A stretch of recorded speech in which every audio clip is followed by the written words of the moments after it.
O meu testemunho, eu não quero tomar muito tempo, porque eu sei que o pastor Cléber está no meio da mensagem, mas nós nos conhecemos há muitos anos, e desde o tempo em que nós estávamos no Egito.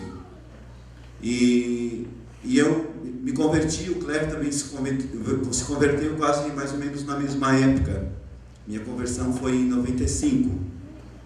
E a gente fez um laço de amizade, porque de onde nós saímos, muitas pessoas saem, porém poucas pessoas saem para fora para testemunhar. Muitas pessoas têm vergonha de dizer que no passado viveram no homossexualismo. Mas o Senhor quer que nós venhamos ter a coragem de mostrar a obra e o impossível que Deus pode fazer.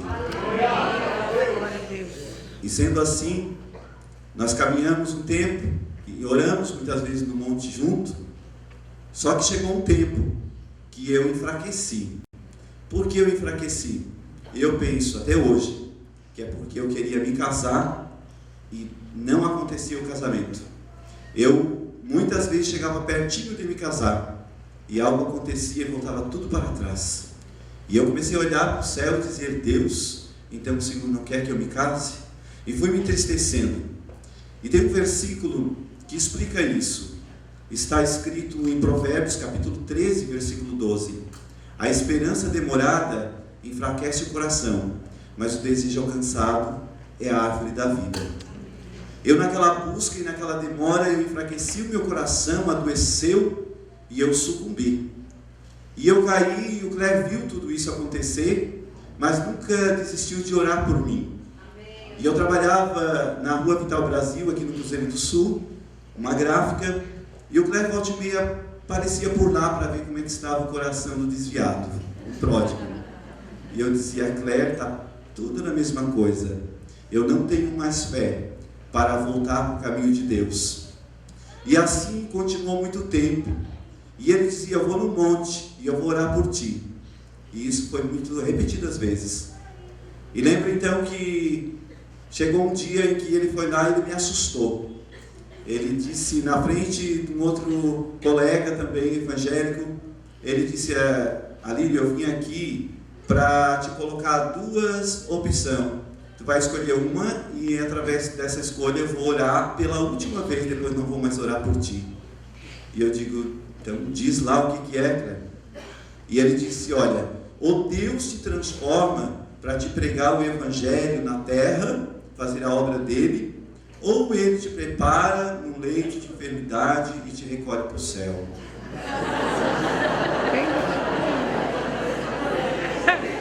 Agora vocês vão conhecer quem é o pastor Cléber. Falou de mim, eu não estava aqui, não sei o que ele falou. Vou contar tudo na igreja. E eu tremi naquela hora, irmãos. Eu estava cético, sem fé, sem esperança, estava sucumbido, mergulhado no pecado, e eu estava indo cada vez mais baixo. Por fim eu já estava experimentando crack. E eu, quando me desviei sair da presença de Deus, perguntava: mas alguém falou que desce 7 espíritos malignos, 7 demônios, o que tu me diz? Eu digo: eu não vejo demônio nenhum. Eles estavam atrás de mim, eu acho. E só que eu estava caindo no vício do álcool e das drogas, e muito mais difícil estava a minha situação agora do que antes, quando eu aceitei Jesus pela primeira vez. E foi então que, através da minha escolha, eu disse: Cléber, é impossível eu ser transformado para pregar o evangelho na terra. Então, Cléber, tu ora para que Deus me prepare e me leve para o céu, porque eu até quero ir para o céu, mas não tenho força. Então, se Deus tem esse caminho para mim, né? E ali o Cléber já sabia da minha situação no mundo. Quando eu me desviei, eu contraí o vírus do HIV. E eu disse: então, essa é a opção, é isso aí que vai acontecer. Só que 6 meses depois, uma pessoa me liga e diz: Alílio, eu estava numa igreja orando e o Senhor, o Espírito Santo, me levou a orar por ti. Eu não sei como está a tua fé, o teu coração, mas o Senhor falou comigo. Tu quer ouvir o que ele disse? E eu digo: pode falar, irmã. Ela já não está mais aqui, a irmã Iva, ali da Floriva. E E ela disse então: olha, o Espírito Santo mandou te dizer apenas uma coisa: troca as tuas vestes. Eu disse: tá bom. E foi naquele dia então que eu comecei a receber no meu coração algo diferente. E verdadeiramente eu tinha uma viagem para fazer a Curitiba, eu fui e foi a pior viagem que eu fiz. As coisas começaram a ficar tudo na contramão e eu comecei a me sentir sujo, comecei a me sentir verdadeiramente como aquele pródigo que caiu em si. Que queda mais gostosa, né? Essa de cair em si, cair dentro de nós, na realidade, entender o que Deus tem para nós, ter a sensibilidade de que é o Espírito Santo que está movendo a nossa vida naquela direção, que Deus quer algo contigo. E foi então, no domingo, que eu até abreviei os dias na viagem, porque eu passei, não estava bom, abreviei, chegando em casa, encontrei um telefone de uma mulher que orava. Alguém me deu o número do celular, e eu liguei sem conhecer ela, e também sem me conhecer, e ela disse: olha moço, eu não te conheço, mas o que Deus mostra na tua vida é uma grande transformação. Amanda, ela baixou,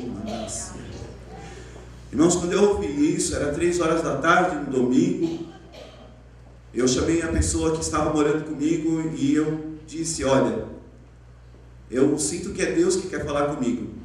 E antigamente, eu sabia, eu lembrei desta palavra de Josué, e eu sei que a única maneira que tem de eu não confundir as vozes do Senhor no meio de tantas vozes que tem na minha cabeça, é eu me santificar. Então por 7 dias eu vou me santificar. Eu não vou usar droga, eu não vou ouvir músicas mundanas, eu não vou falar palavrão, eu não vou me prostituir, eu não vou beber, eu vou me santificar. Só não consegui ainda jejuar. E a partir daquele momento, naquela semana foi tremendo, porque eu comecei novamente a deixar as lágrimas descer sobre o meu rosto, porque eu tinha endurecido o meu coração. E aí eu dobrei o joelho pela primeira vez na minha cama, depois de quase 5 anos desviado, e a minha Bíblia estava na gaveta, eu tirei de lá, e li uma palavra em Salmos, e eu dobrei meu joelho, e o Senhor veio na minha direção, e eu disse: Senhor, eu volto, mas me fortalece. E eu estava de joelho, e na semana o Senhor falou, e da mesma forma Ele se manifestou para mim. E a outra vez foi diferente, a posição, eu estava em pé, e no outro dia eu estava sentado lá trabalhando, e no outro dia eu estava caminhando, enquanto uma máquina dava o tempo de gravação, e a mesma coisa, eu sentia a lágrima descer, e eu dizia: Deus, eu volto, mas fala comigo. E foi então, aquela semana passou, e no domingo eu fui à igreja, e quando lá eu fiquei na igreja quietinho, eu voltando dentro de mim, mas não queria que ninguém soubesse. Mas o Senhor então usou aquele pregador que disse: eu quero falar com aquele moço de boné que está encostado na parede.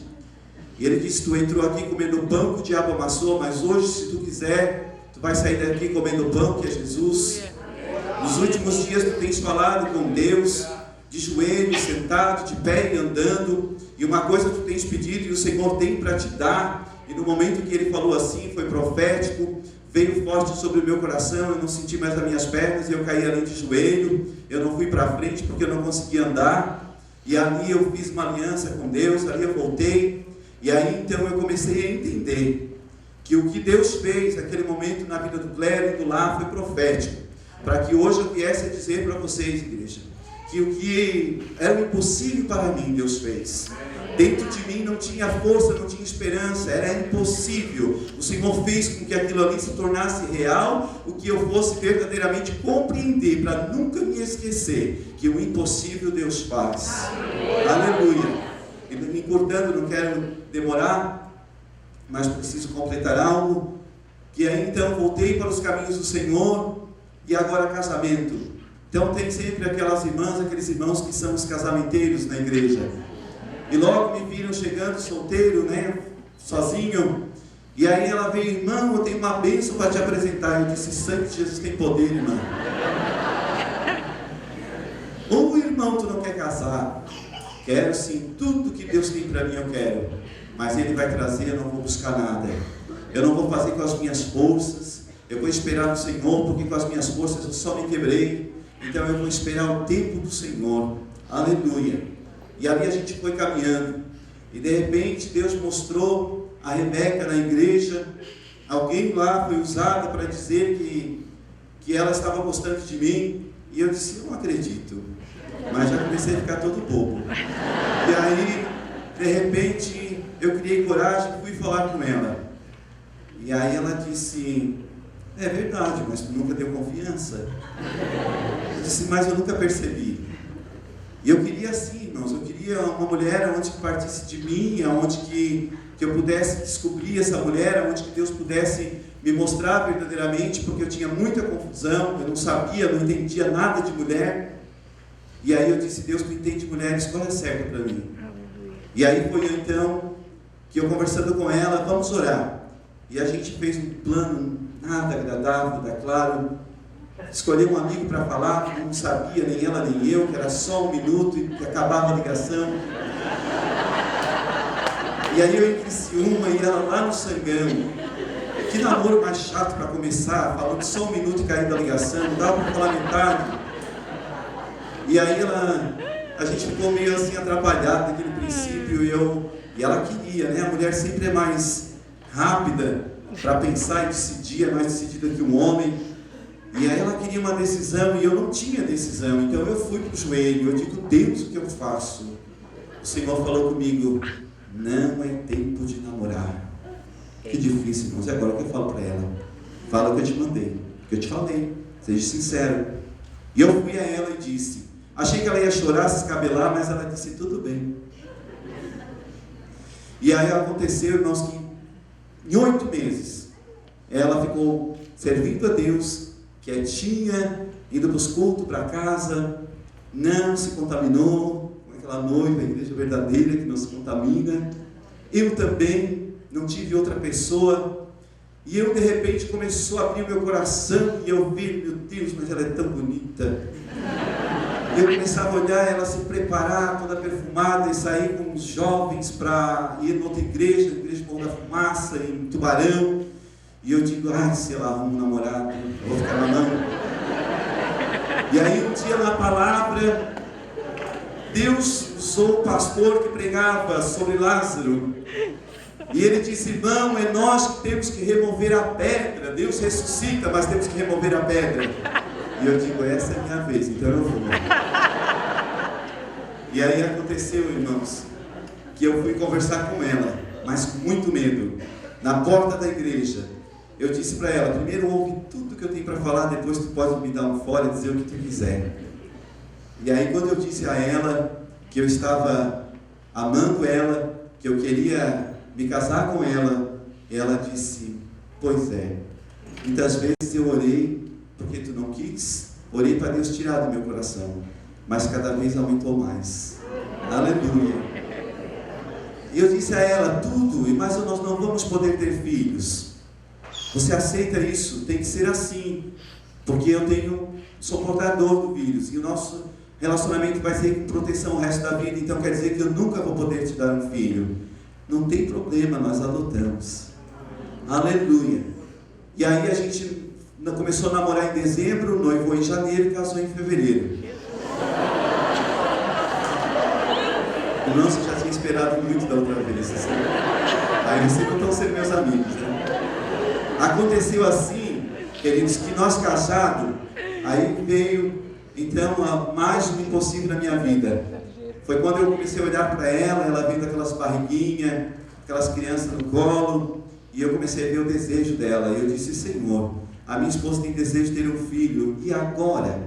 Para adotar é tão difícil.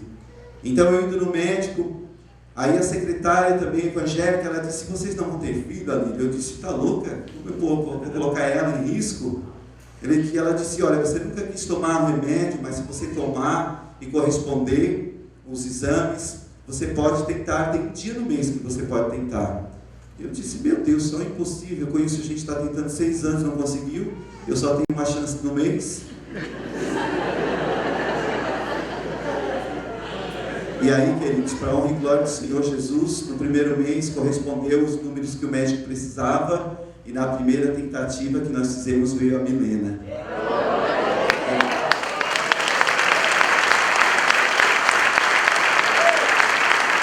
Eu vou estar essa aqui agora, essa Milena, sabe te agradecer, pastor Cleber, porque você nunca desistiu de mim. Até mesmo quando, naquele dia, que tu colocou para mim essa opção para me escolher, eu sabia que dentro disso tinha Deus e tinha ainda amor no teu coração. Glória a Deus. Eu sabia que no tempo todo tu torcia para que eu fosse salvo, para que eu fosse restaurado. Hoje a gente é pastor de igreja também. A gente faz a obra lá no Sangão. Aqui os jovens lá que vieram conosco, faz assim lá atrás. Glória a Deus. A minha Alice. E quero dizer que Deus fez o impossível na minha vida e na vida do Cleber também fez o impossível. O nosso Deus, Ele é poderoso. Como Nabucodonosor pode dizer, depois de passar pelos 7 tempos, ele pôde ver que Deus é que tem mesmo o poder. Ele abate o soberbo, mas o humilde Ele exalta. Ele tem poder nos céus para fazer conforme Ele quer, conforme Ele deseja. E ainda que se tem alguém aqui nessa noite que não tem esperança no coração, ou que tem achado que está esperando demais, teu coração está enfraquecido, está doente, eu quero dizer que o Senhor te trouxe para dar um ânimo dobro no teu coração. Eu quero dizer, irmãos, que essa mulher que Deus verdadeiramente me deu, ela tem sido a minha companheira, ela tem sido uma mulher compreensiva, ela tem sido uma mulher verdadeiramente valorosa, virtuosa. Eu louvo o Senhor pela esposa que Ele me deu. Eu louvo o Senhor por tudo que Ele tem feito nas nossas vidas até aqui. E agora a gente está orando para ver o segundo filho, que é promessa também.